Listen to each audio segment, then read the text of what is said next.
Hola amigos, qué gusto saludarles en Viernes de Disrupción.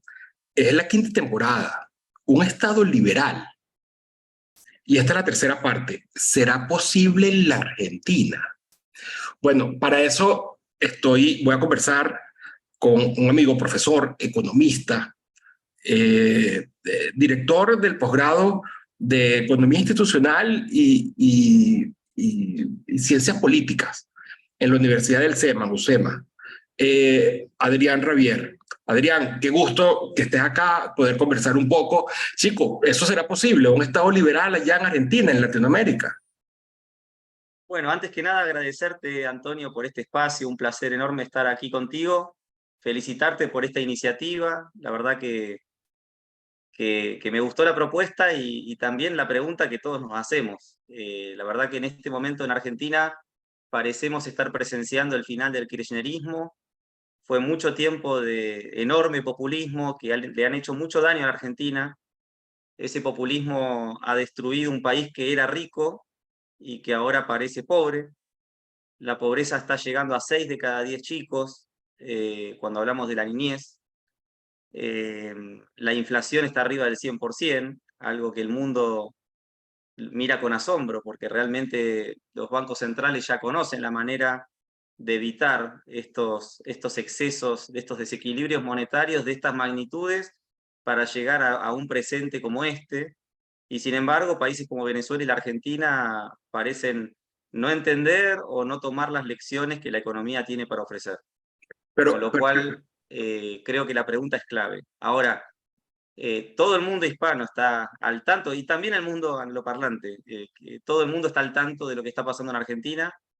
Las PASO, que fue la primera elección, dio a Javier Milei la libertad avanza como una posibilidad de retorno a las ideas de la libertad para un país como Argentina. Aparentemente, este 22 de octubre, en la elección de las primarias, el ganador seguramente será Javier Milei, y de ahí para adelante habrá que ver, ¿no? Si hay un balotaje, primero con Sergio Massa, que eventualmente todavía generan dudas de que realmente la Libertad Avanza va a gobernar la Argentina. También está el partido de Cambiemos con Patricia Bullrich. Eso la verdad que hoy no sé si podemos dar una certeza del resultado, pero hay bastantes chances de que en una segunda vuelta Javier Milei sea electo presidente. De hecho, si Patricia Bullrich queda tercero, como hoy parecen sugerir las encuestas, el voto de Patricia Bullrich, que es de centro derecha, iría mayormente por la Libertad Avanza, lo cual en un balotaje se habla de un 60% en favor de Javier Milei, con lo cual ganaría la elección. Y eso implica que vamos a tener un Congreso bastante antikirchnerista, bastante antipopulista, no solo por esta elección, sino también porque hace 2 años la oposición ganó abiertamente las elecciones con el gobierno de Cambiemos. Mauricio Macri, quien creó el partido de Cambiemos, ya ha manifestado que en caso de ganar Javier Milei espera que el espacio que él creó acompañe las propuestas sensatas que se presenten. Eventualmente, alguna medida más extrema puede ser que la rechacen, pero creo yo que, dado el punto en el que estamos, las ideas que van a aplicarse, las leyes que se van a aprobar, la política económica que vamos a tener, van a ir en la buena dirección. Entonces, creo que con una presidencia de Javier Milei y un Congreso 70% antipopulista, 60-70% antipopulista, cerca de los 2 tercios, da la sensación que está la puerta abierta para tener un gobierno por lo menos más pro mercado que lo que tenemos hoy.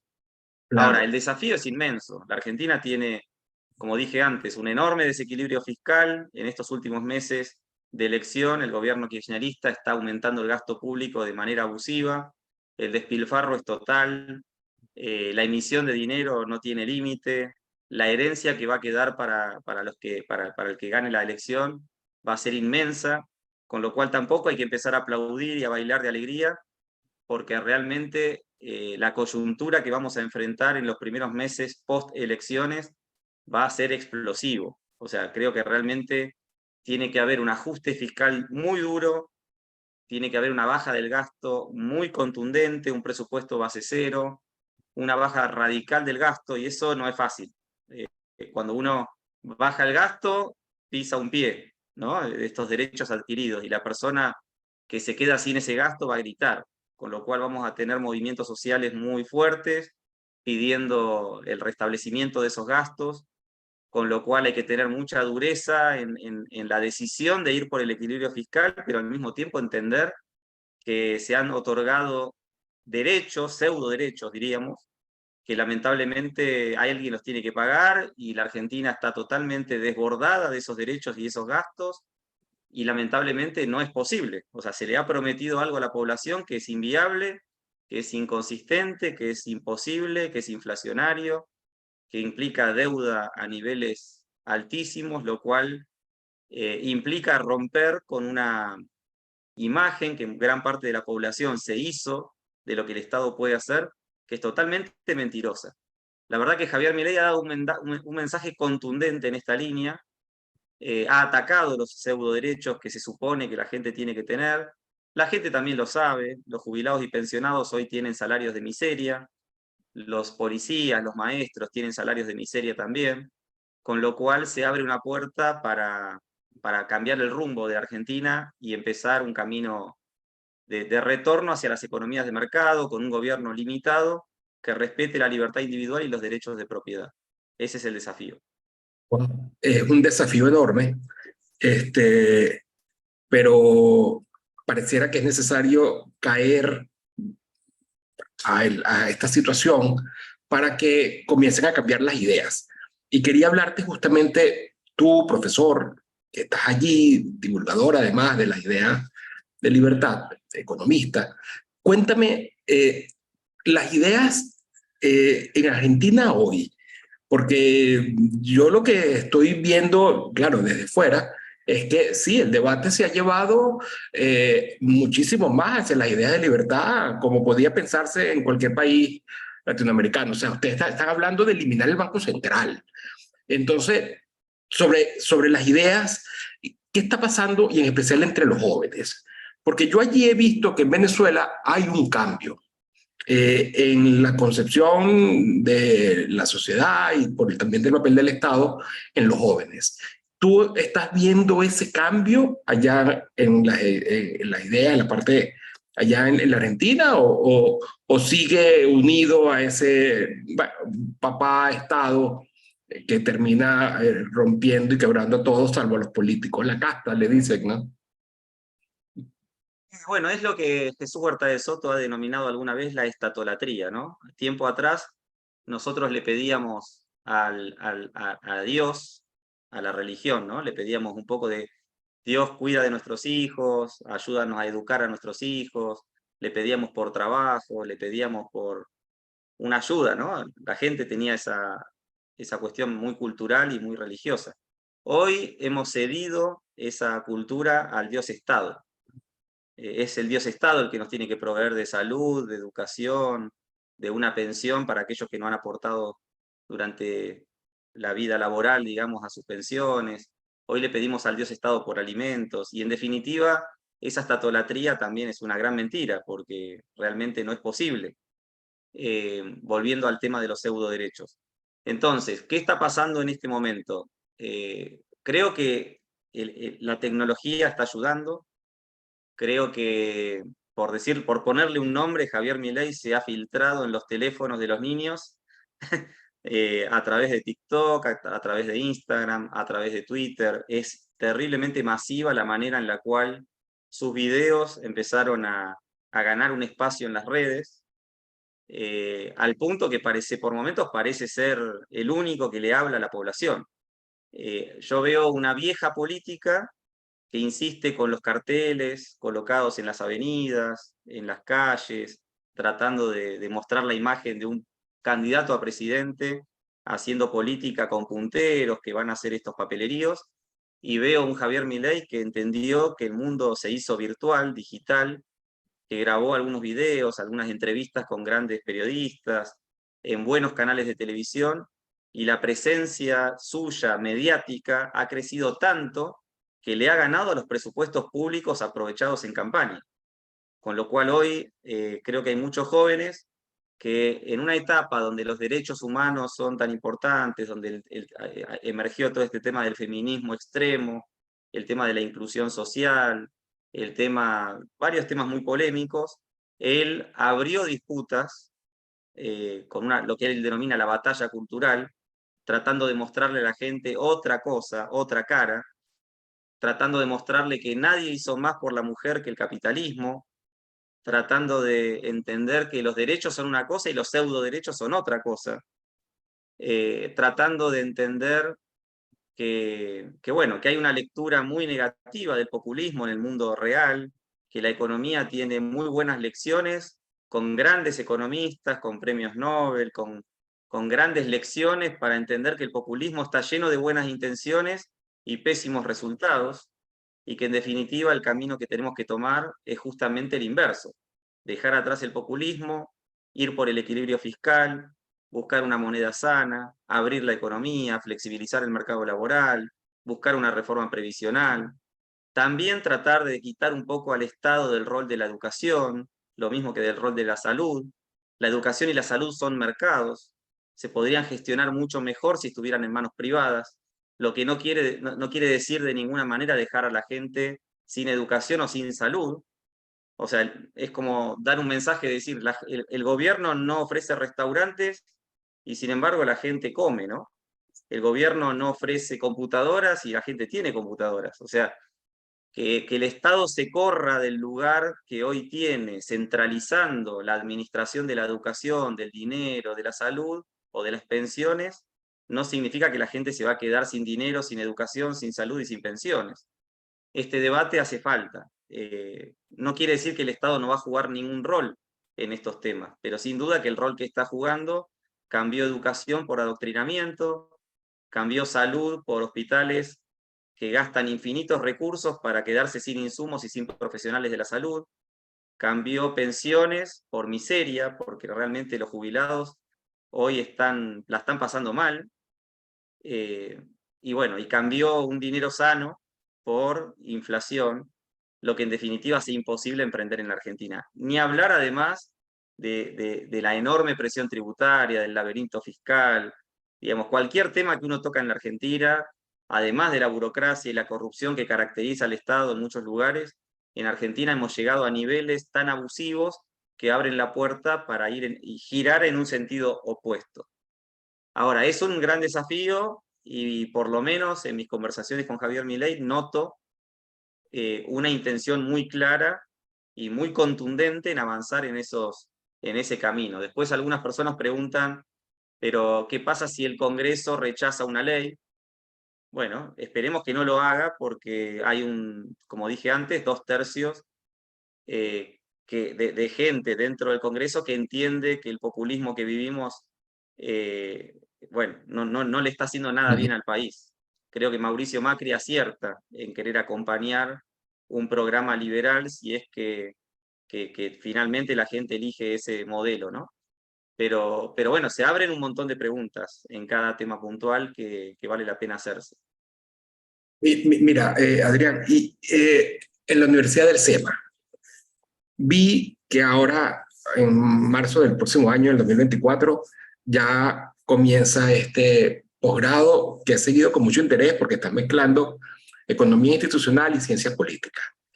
Esa visión, además, mucho de public choice. Entre los profesores está el maestro Benegalí Hijo. Bueno, estarás tú, que eres el director. Háblame de ese posgrado y de por qué salir con esas ideas, con ese enfoque. ¿Tienes mercado en Argentina? Y lo último que te pregunto es, ¿y estás cobrando en pesos o estás cobrando en dólares? Muy bien. Bueno, a ver, yo esto lo presento de esta manera. La economía, si uno estudia la historia del pensamiento económico, uno observa muchos cambios de paradigma, ¿no? De la economía clásica a la economía neoclásica marginalista, eventualmente aparece Keynes, eventualmente aparece Friedman y la Escuela de Chicago, eventualmente resurge la Escuela Austríaca. En este momento, dependiendo la universidad en la que estudiamos economía, tenemos planes de estudio muy distintos. Está claro que la matemática ha ganado un espacio muy grande en el plan de estudio de economía, y lamentablemente se ha abandonado mucho el tema multidisciplinar. El economista hoy se forma sin filosofía, sin derecho, sin ciencia política, con muy poca historia y con mucha matemática. Y bueno, somos muchos los que pensamos que este es un gran error. Está claro que hay que elegir, ¿no? Está claro que el lenguaje de la matemática puede ser un lenguaje apropiado para decir algunas cosas, pero pienso que si el economista, o sea, en esto estoy con Hayek, Hayek, un economista premio Nobel de 1974, una de las cabezas más importantes de la escuela austríaca, sugiere que un economista que es solo economista es mal economista. Y de hecho él mismo se ocupó de empezar a estudiar la interdisciplina, de la economía con el derecho, la economía con la ciencia política, la economía con la filosofía.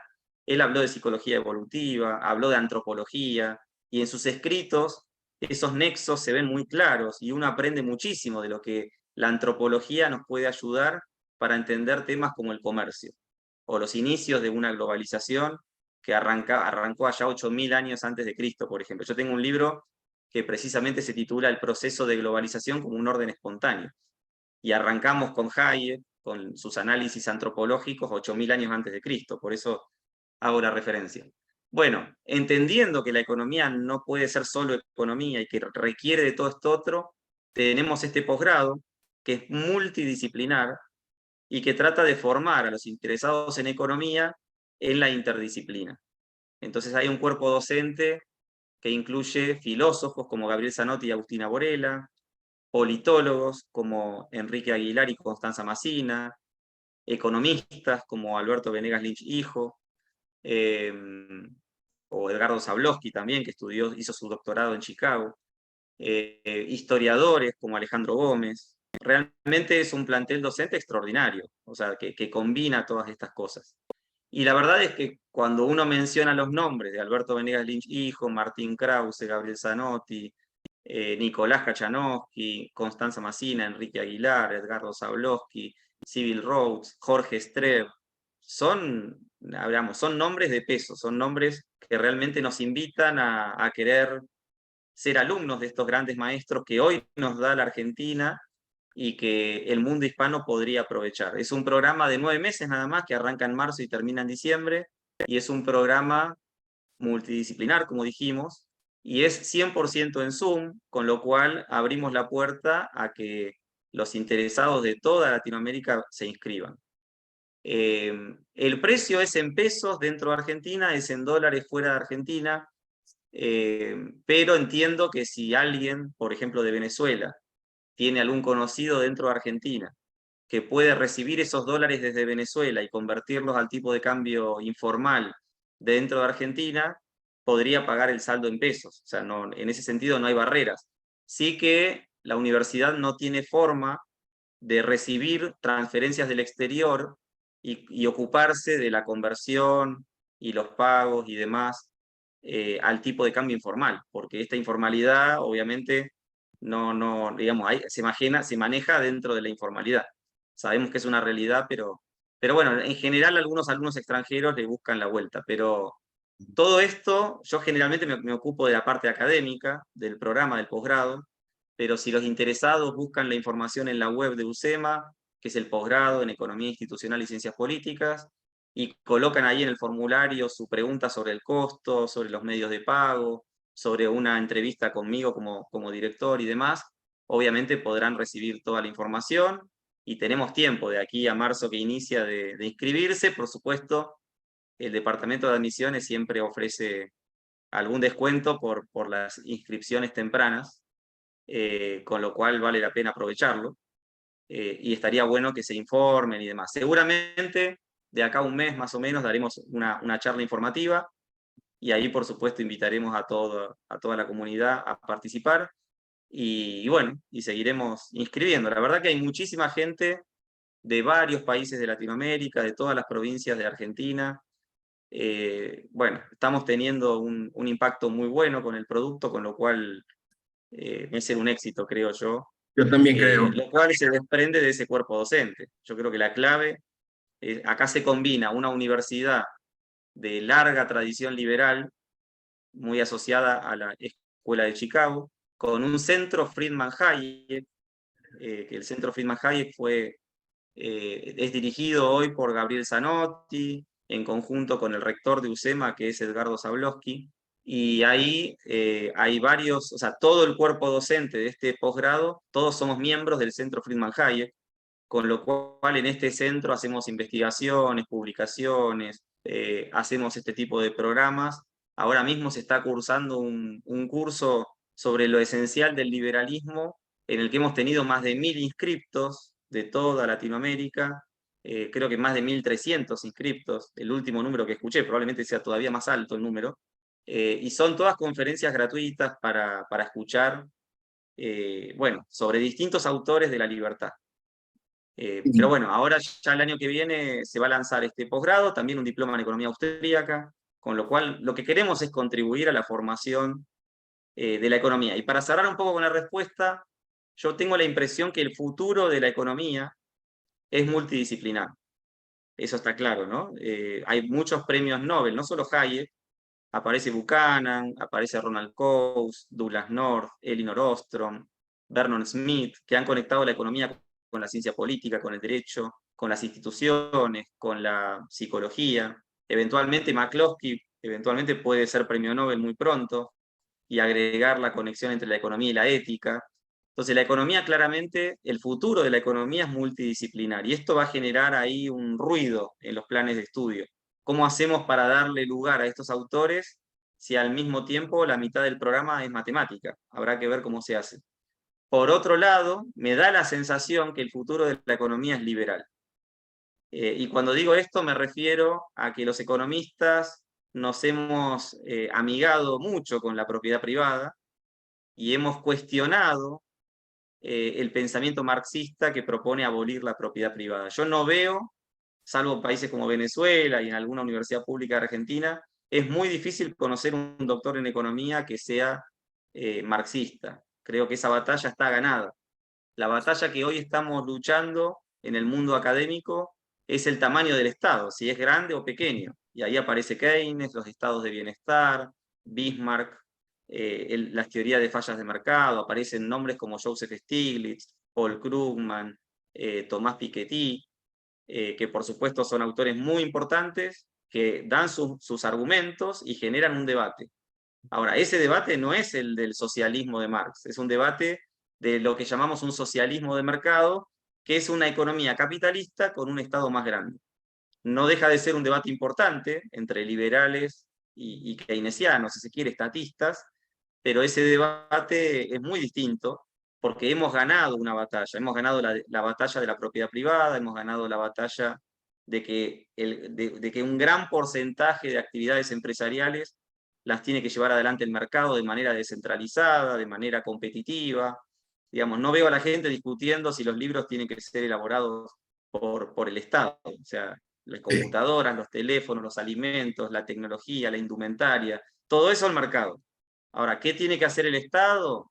Si se pone a hacer esas cosas, va a ser un mal empresario, las va a hacer mal, va a ser corrupto, burocrático, poco competitivo, ineficiente, va a ser muy costoso, altos precios, mala calidad. Entonces, hemos entendido que el mercado se ocupa de todas estas cosas.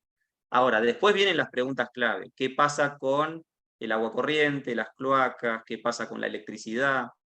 ¿Qué rol tiene el Estado? Y ahí yo creo que la respuesta del economista va por la asociación público-privada, las privatizaciones que hemos visto en tantos lugares con tanto éxito. Entonces las carreteras se pueden privatizar. Hay un rol del Estado regulando dónde hacemos la carretera, la autopista, el ferrocarril, pero no discutimos realmente que el Estado se ocupe de hacer eso, porque si el Estado es empresario, aparecen todos los incentivos perversos de los que nos habló Buchanan, y seguramente la consecuencia lógica de que el Estado se ocupe de eso va a ser la burocracia, la corrupción, el desgaste, el mal gasto, que en definitiva le cuesta mucho al contribuyente y a la sociedad se le devuelve productos de muy mala calidad y muy alto precio. Entonces creo que la economía está aprendiendo de todo esto.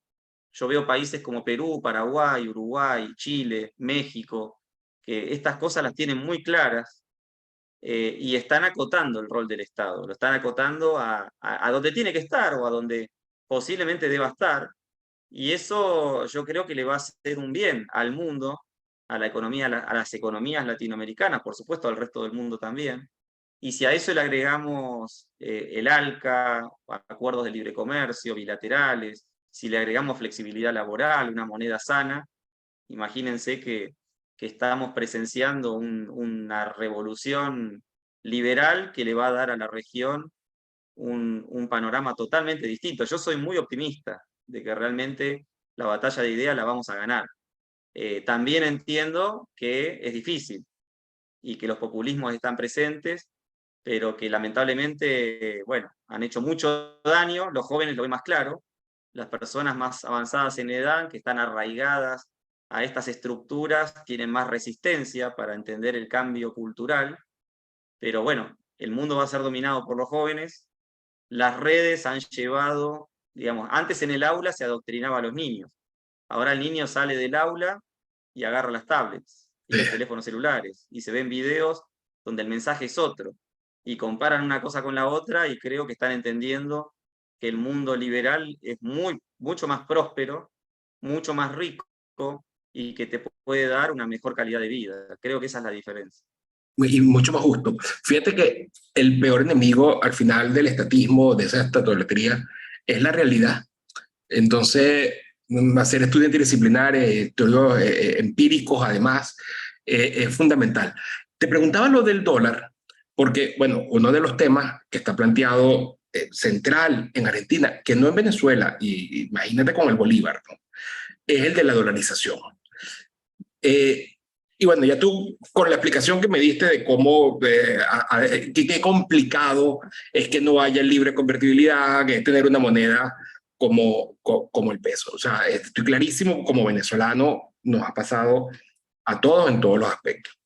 Entonces, la pregunta que te haría es, ¿se puede hablar o se puede llegar a este Estado liberal con el dinero fiat, con el dinero hecho por el mismo Estado, que es el mayor incentivo a los políticos para, bueno, el gasto, para el populismo? No es necesario, en definitiva, estamos viendo que ese dinero sea escaso, que no dependa de los políticos. Esa es la discusión que está planteada ahora ya en Argentina. Mira, yo una de las cosas que hago es viajar a Guatemala a dar clase en la Universidad Francisco Marroquín desde hace varios años. Y cuando converso con la gente en Guatemala, a mí me sorprende la estabilidad monetaria que he visto allí durante muchas décadas. O sea, durante por lo menos los 20 años que llevo dando clases. Y converso con otros profesores y ellos tienen un par de reglas. Ellos tienen una regla básica que dice que el Banco Central no le puede prestar dinero al gobierno. Entonces, si el gobierno no le alcanza, se tiene que endeudar o tiene que crear un impuesto nuevo, pero no va a poder nunca disponer del Banco Central, el Banguat, para emitir quetzales y de esa manera financiar el gasto. Y esta regla básica ha impedido la monetización del déficit público y por ende han tenido o han experimentado una estabilidad monetaria impresionante a lo largo de los años.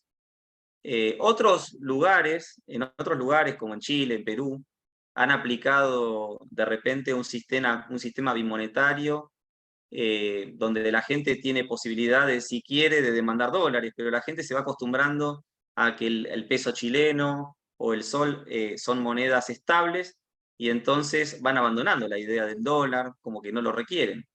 Hay reglas monetarias con objetivos de inflación muy claros que le han dado estabilidad a algunas de esas economías, con lo cual creo que es posible. De hecho, Estados Unidos ha tenido algunos gobiernos populistas, como el que tiene hoy.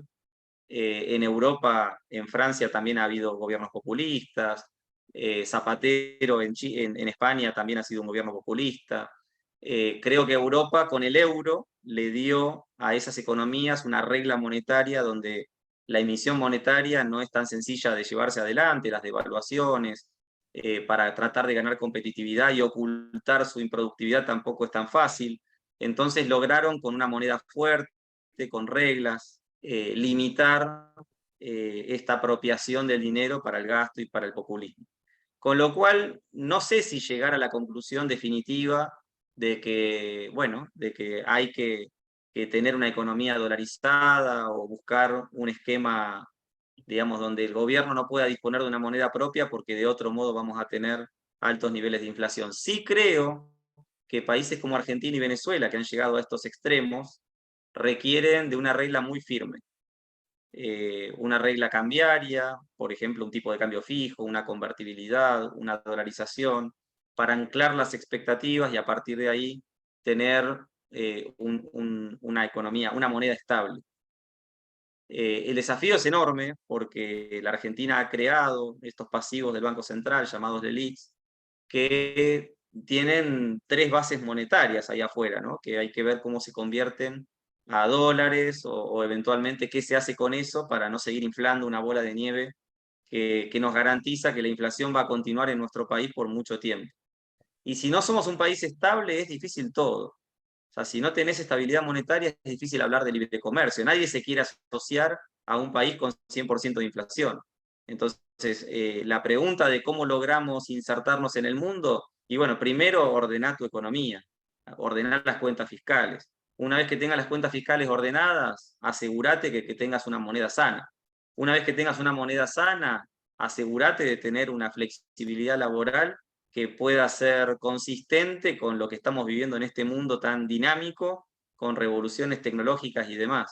Y cuando tengas eso, hablamos de libre comercio. O sea, en Europa, el Tratado de Maastricht se pudo generar, o sea, la Unión Europea, la zona euro, se pudo generar en el marco de un Tratado de Maastricht que implicó límites a la deuda, límites al gasto. Yo creo que esos frentes tienen que estar garantizados. Argentina no tiene ese tratado hoy, pero se tiene que autoimponer un régimen muy duro de equilibrio fiscal, de límite de deuda, de límite de gasto, de límite de emisión monetaria, que algunos entendemos es por la vía de la dolarización y otros entienden que es por la vía de algún tipo de regla. Ahora, me da la sensación que si tuviéramos un gobierno, supongamos, ¿no?, que en estos 4 años logra la estabilidad monetaria con algún tipo de regla, nada garantiza que eventualmente vendrá un gobierno populista y volverá para atrás a abandonar esa regla y volverá a la emisión monetaria. Por ahí, cuando se dolariza la economía, como tuvimos en el caso de Ecuador, Ecuador dolariza la economía, luego aparece Correa, aparecen otros gobiernos populistas, pero la gente se aferró al dólar, la gente no quiere ver el sucre nunca más en la vida. Y eso implica un gran límite al populismo que no puede monetizar el déficit público y que sus planes de gasto se ven abortados porque no hay financiamiento, ni por la vía de la inflación, ni por vía deuda. Entonces, ese es un gran límite al Estado populista en estos niveles que estamos teniendo. Entonces, yo creo que si Argentina hoy dolariza y los argentinos se aferran al dólar, a ingresos dolarizados, que al principio puede ser que sean bajos, eventualmente irán recuperando su media y Argentina tendrá un milagro económico con crecimiento económico elevado si logra acompañar la dolarización, como dije antes, de una reforma integral del Estado, de una flexibilidad laboral, de apertura económica y demás. Si logra todo esto, quiero ver cómo algún gobierno populista logra romper el esquema. Digamos, quiero ver si la gente va a votar a alguien que en campaña viene prometiendo terminar con la dolarización. Me da la sensación que no va a pasar y de hecho Ecuador acaba de votar por un gobierno que iba justamente a proponer reformas para acompañar la dolarización de lo que le faltaba, de baja de gasto, de baja de impuestos, de flexibilidad laboral, de apertura económica. Lamentablemente Ecuador chocó con todo el populismo que está en el Congreso, que está muy arraigado, que todavía está presente y tiene mucha fuerza, y ahí impidieron las reformas de mercado que Ecuador necesita para emprender el crecimiento. Y está en duda qué va a pasar, pero la dolarización sobrevive, persiste, y creo que le da aire a Ecuador, por lo menos, en evitar de nuevo las devaluaciones, la hiperinflación, cosas que en Venezuela conocen y aquí también, y que por supuesto la dolarización parece ser una herramienta clave para revertir ese rumbo. Sí, claro, para nuestro país se pareciera que es más fácil con lo complejo que es dolarizar y evitar en el futuro que se vuelva a utilizar el Banco Central con esos fines. Te voy a hacer una última pregunta, Adrián, porque bueno, yo soy de lo más curioso. ¿Cómo lo llaman ustedes? Mesita de luz. ¿Qué libro tienes ahí? ¿Qué te estás leyendo? en la mesita de luz, mesita de noche. ¿Qué estás leyendo ahora? La vez El pasada último que hablamos, gran libro, estabas trabajando en este libro de la historia económica de Argentina, que ya lo publicaste, no lo he visto, no lo he leído, con trabajo de varios economistas de diferentes visiones, interesantísimo. Pero ¿y ahora que estás trabajando o estás leyendo alguna literatura? Cuéntame. bueno, el último libro que leí fue el de Angus Deaton, El Gran Escape, que habla mucho de pobreza, desigualdad y cuestiona un poco la mirada de Piketty sobre la desigualdad, de Stiglitz. Bueno, vengo recomendando mucho ese libro, de hecho escribí uno propio que se titula El rostro humano del capitalismo global, para mostrar que el capitalismo no solo nos deja con dinero en el bolsillo, sino que además aumenta la esperanza de vida, reduce la mortalidad infantil, aumenta el acceso al agua potable, aumenta el acceso a la tecnología. O sea, el capitalismo global está dando un gran bienestar al mundo.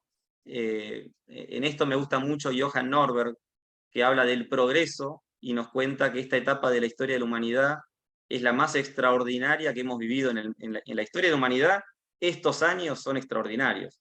O sea, dejando de lado la pandemia, dejando de lado varias cosas, la verdad es que el mundo está sacando a cientos de millones de personas de la pobreza extrema, lo que podemos ver en China, en la India, en Etiopía, en África, está dando, bueno, estamos teniendo un sistema que está llegando a más gente y que está generando salidas a situaciones muy precarias de indigencia total.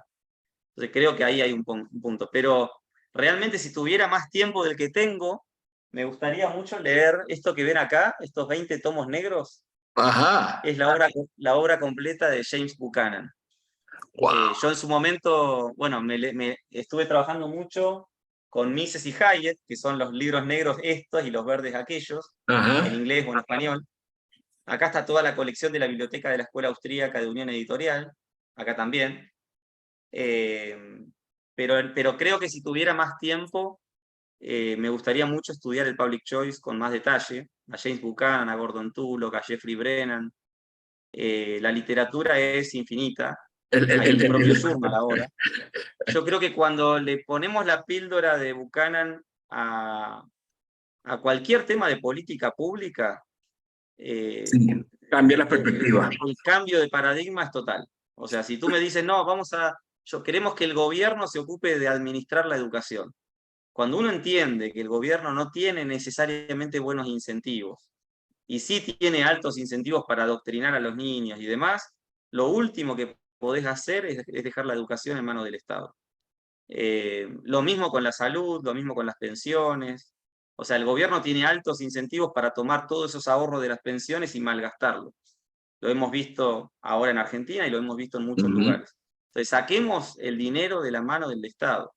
Hay mucha gente que cree que la educación, la salud, las pensiones son demasiado importantes para dejarlas en manos del mercado. Yo estoy convencido, y Buchanan un poco nos enseña esto, que es al revés.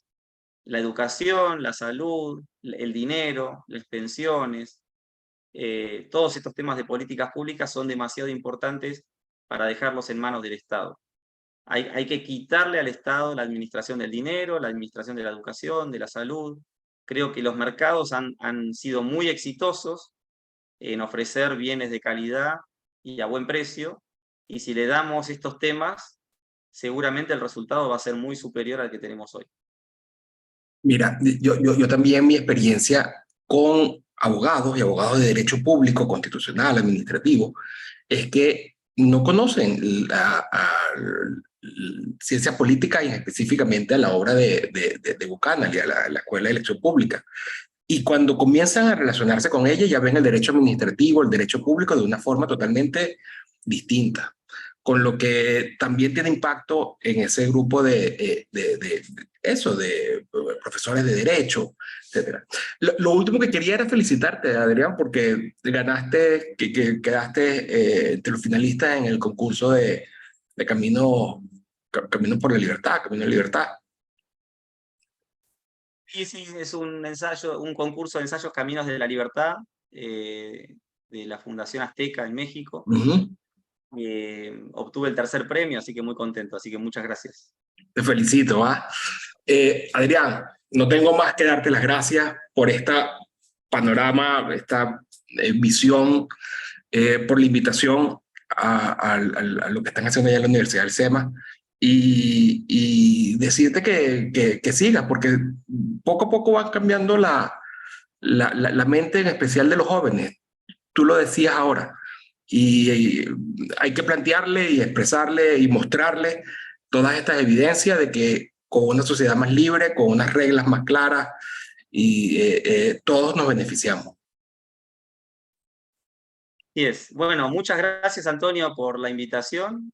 Un placer enorme conversar. Ojalá conversemos en un futuro nuevamente. Y un saludo a todos los oyentes. La verdad que te felicito también por esta iniciativa. Seguimos, ¿ah? Un abrazo, Adrián. Éxito.